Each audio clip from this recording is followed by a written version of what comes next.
nous sommes dans la troisième tranche du dernier cycle de vie de l'humanité. Oui. Et voyez-vous, en cette période de vérité, de justice, les oints de Dieu, les choix de Dieu ne sont plus dans les églises et les mosquées. Oui. Les choix de Dieu sont dans les marchés. C'est cette petite fille-là qui vend ses aubergines piment. C'est cette petite fille-là qui vend de l'eau glacée.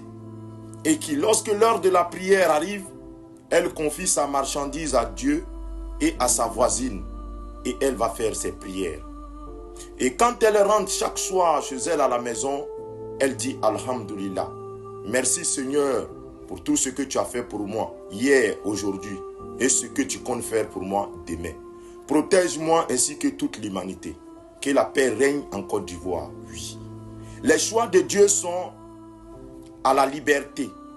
Ce sont ces jeunes-là qui se débrouillent, qui vendent des friperies, qui vendent des maillots, oui, qui lorsque l'heure de la prière arrive, font une pause pour se retrancher et remercier les créateurs. Oui, les kun fayakun ne sont plus dans les églises et les mosquées. Les kun fayakun sont dans les quartiers précaires. Les kun fayakun se trouvent parmi ceux qui vivent une difficulté énorme, mais qui se cramponnent en Dieu, oui.